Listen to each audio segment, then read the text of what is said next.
Hello, YouTubers and fellow hams. I just got back from the post office. Guess what? It's Christmas.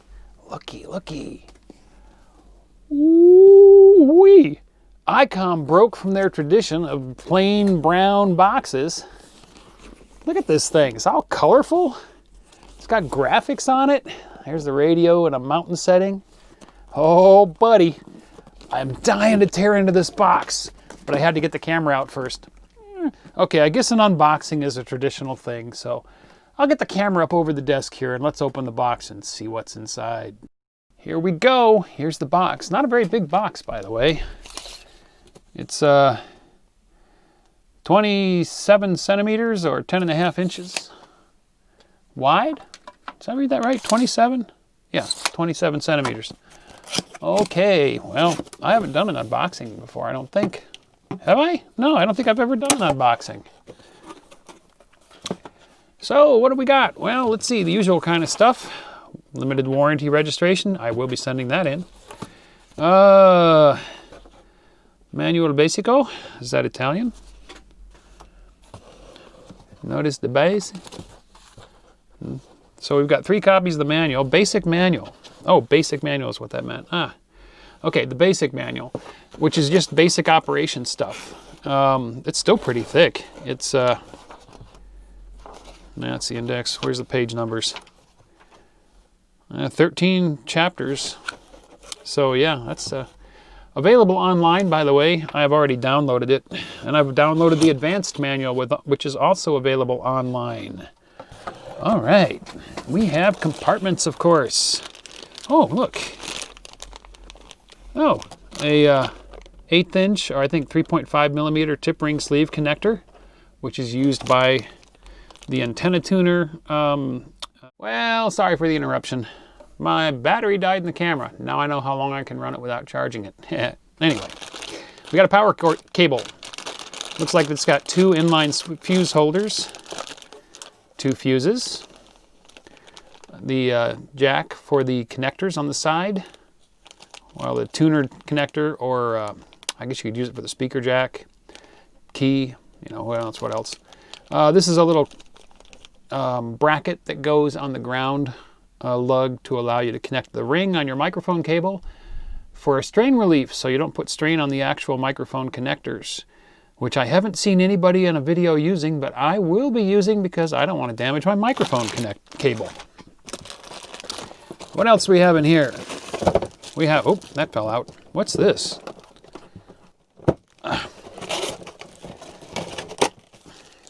Cardboard. Oh, that's the battery. Aha! There we go, the Icom battery. 7.4 volts, 1880 milliamp hours, so 1.8 amp hours. Put that on the radio momentarily. Radio's under here. Lift the main dial side to remove the transceiver. Oh, it's so small. Oh my gosh. Oh, there's something else over here. What's over here? Ah, the microphone. Yep.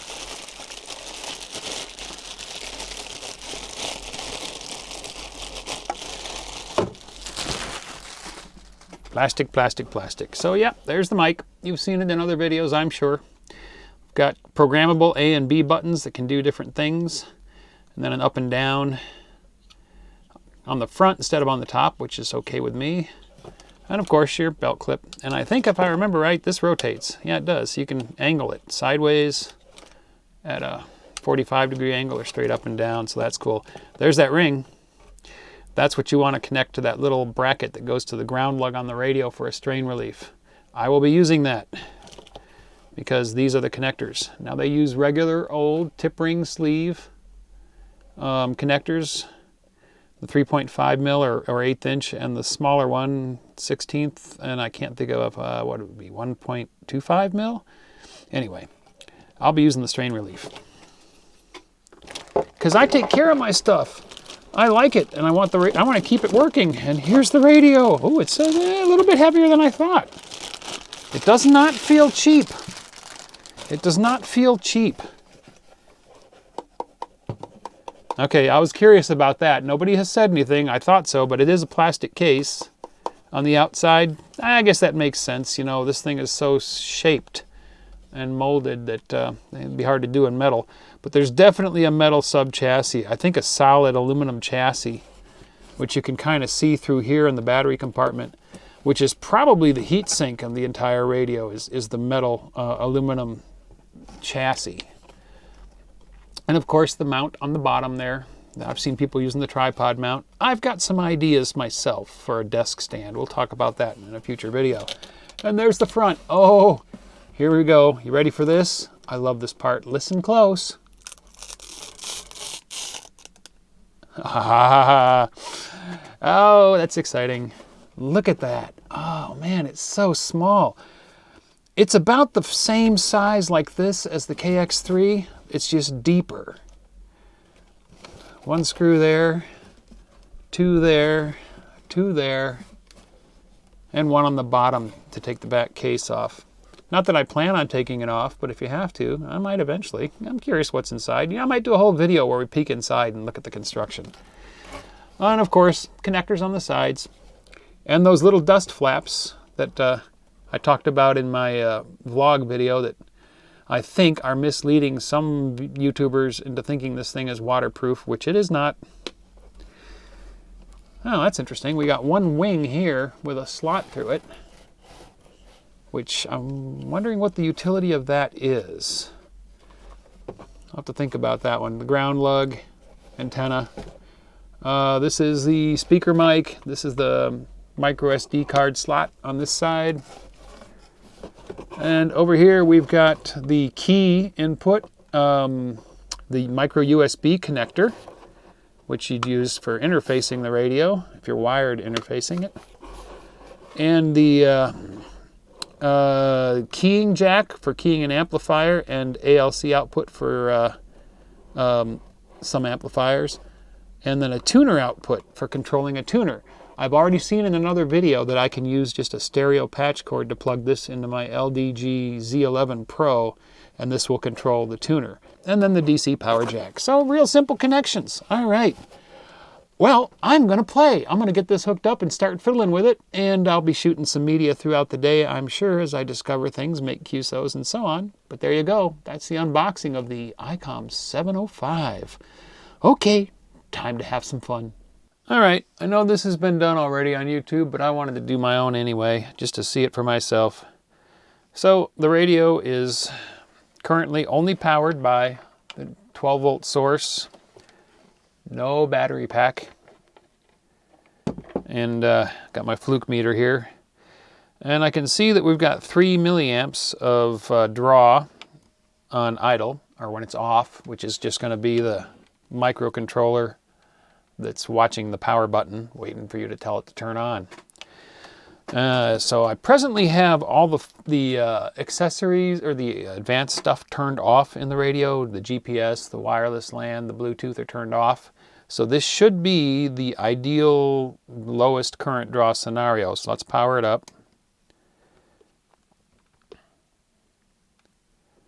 10 p.m. Oh, good morning, Rick. Got you. NPM. Any other check-ins?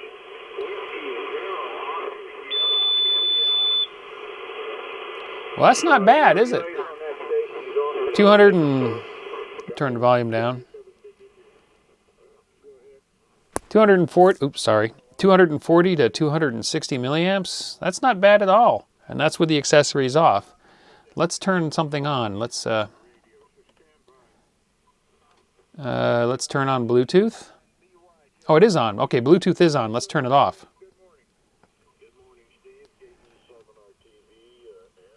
220, 230. 240. Okay, so Bluetooth doesn't make a big difference. That's off. Let's turn on WLAN, wireless network.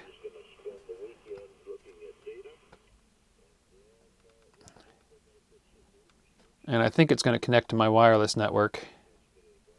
Is it on?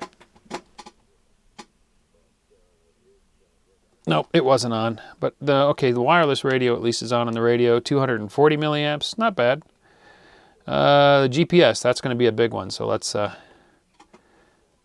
GPS on. 260, 280, 270. So the GPS added a few milliamps there, but 300, 320.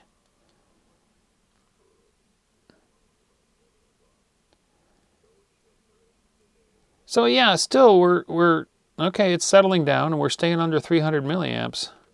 I know the FT817 draws 300 milliamps plus a little more with audio. So this is still drawing less. And there goes the wireless LAN. You can see it connected. So it's connected to my wireless network. GPS is acquiring satellites.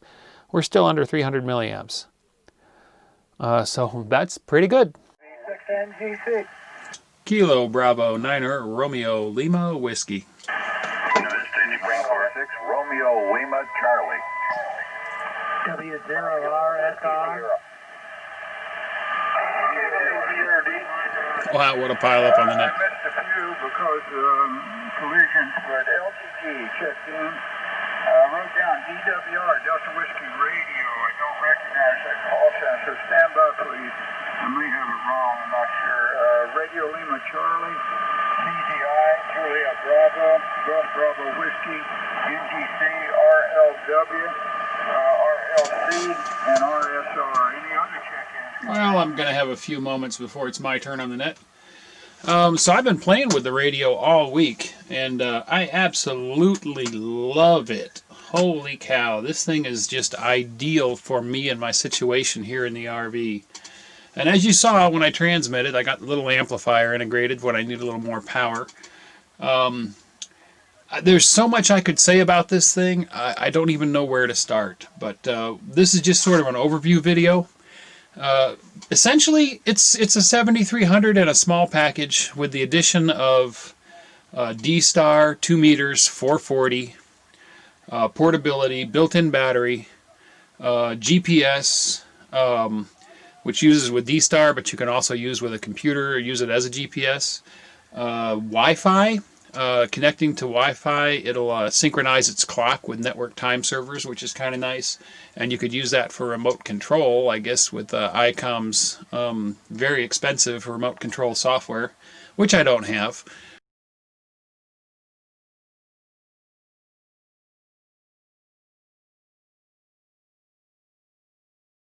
I'm wondering if there's going to be any open source development on those lines. I bet you Icom is probably keeping the protocols and programming information on the network connectivity real tight. I'm going to find out about that.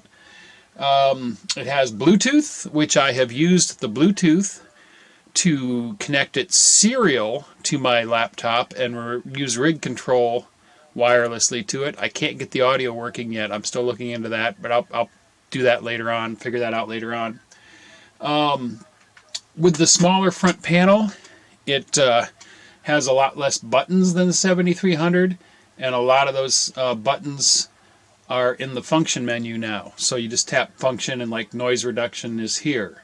So you can turn it on and off there.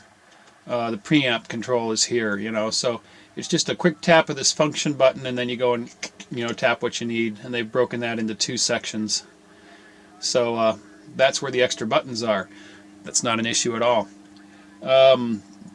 What else? There's something else I'm missing. Well, like I say, I could talk about this thing forever. So what I'm going to do is, over time, over the coming weeks, there'll be an occasional 705 video where I'll talk about some feature or function more in depth and show more about it. Last night I spent quite a while on digital modes running PSK31, made quite a few contacts. This thing is an absolute dream for digital modes for a low power radio. I was running 10 watts, or I was running 5 watts, 5 watts, and I had a 12-minute QSO without using the amp, just using the 5 watts in the radio, and it hardly got warm at all. You could just, you could put your hand on it and you could just tell it was slightly above ambient temperature, just slightly. didn't warm up at all. So you could just, you know, bang away long transmissions at 5 watts with no issues. 10 watts, it might get a little warm, but I'm sure it could do that too. But you don't really want to run your radios on 100% duty cycle at their full power mode. They're not going to be happy with that. Even amplifiers, you don't want to run them at their full power on 100% duty cycle mode. You want to drop back to about half power at the most if you're going to do something like that. But yeah, we'll have a whole thing on digital with this thing, on using FL Digi, controlling it, and some of the tricks you can do with that. Let's see, what else? Somebody wanted to know how the display looked in full sunlight, so we'll go take a look at that. So there's the display in direct sunlight. You can see my shadow here. Oop. See my shadow there. Sun's directly on the display. And as you can see, you can still read it. Now, it's unlikely anybody's actually going to operate their radio with the sun directly on the display, but out in a sunny environment, you're probably going to have it somewhat shaded. Maybe, there we go. Sun's off to the side now. Try to find an angle without glare. There we go. So yeah, you can see the display. I mean, it's readable. I would be able to use this. Come on, focus. There we go. So there you go, bright sunny day, sun's on the side of the radio now. You can still see it. That Icom has a really cool backpack to take the radio portable. $169 was it, or something like that, something crazy. I'm not going to spend that much money for a backpack. Sorry. You know, for the price of the radio, I mean, you know, it's a nice radio with tons of features, but still, for the price of the radio, I think they ought to throw the backpack in. Anyway, I was at Walmart yesterday picking up supplies, and I saw this. This is an Ozark Trail personal cooler, right? Little cooler case for taking your favorite beverage out on the trail. It's an padded insulated package. It has a little plastic shell inside. And I measured it, and it was 9.5 inches or 24 centimeters across. And I thought, that's about the right size. And sure enough, I brought it back and put a couple of foam blocks in there. And I'm still fiddling around with the foam. I got to cut some more foam and get it just right. But look at that. There's my carrying case. The microphone tucks in here. This hard plastic shell that's in here protects the radio, you know. You can operate with the radio in here. There's a little bit of extra storage space there. There's a storage container up here. There's a storage container on the front. You can put your notepads in there, a wire antenna maybe, you know. It's got a carrying strap. Radio's protected. This will work for me. This was only, what was this thing, about 10 bucks? Like 9 or 10 bucks in the sporting goods section at Walmart? Yeah, dude, this is gonna work. You know, I could set it on a table like that to operate with the radio if I'm sitting at a table. So she called over the clerk there, and the clerk looked at it. Everything looked like it was in order. She tried, it didn't work, and so she said, I'll have to get a supervisor because I don't have the authority to override. So the supervisor comes over, and that should work just great sitting on a picnic table or a little table that you bring with you. A high value one, $10. My authority limit is $5. So I've had a few days to play with the little radio, and so far I absolutely love it. It's ideal for my scenario for sure with the RV and a limited solar setup. I've used it for hours in the evening, and it just sips battery power. Even running its 10 watts, it draws 1.5 amps on transmit, which is not bad at all. And as we saw in the other clip, receive performance, really good. I'm real happy with that. Not much current draw. A lot of people, when it was first announced, thought that big display was going to be a current hog and it was going to be terrible for portable use. even with the features on, it still draws less than my Yaesu FT817 on receive. So you can't go wrong. And you can turn off the extra features to get even more battery life. Yeah, it's a great low power consumption and high performance radio. It's such a small package. It's a little heavy. For portable use, you know, mountain toppers and those guys are probably not going to like the weight, because it's got, I'm sure it's got a solid aluminum chassis in there that's the heat sink, and it makes it a little heavier. It's just a yeah, it's maybe close to the same weight as the FT817. I don't know which one's heavier, but it's in that category. But it's, you know, for what you get in this little package, it's just amazing. So anyway, yeah, I didn't want to overload you with stuff on this first video. There's so much I could talk about with it, and so many things I want to cover. So I'm going to spread that out. We're going to have a few videos coming where we talk about specific details, like using digital modes on it. And whatever else, you know, pedestrian mobile perhaps with the magnetic loop. I played around with that little case yesterday. It works really well.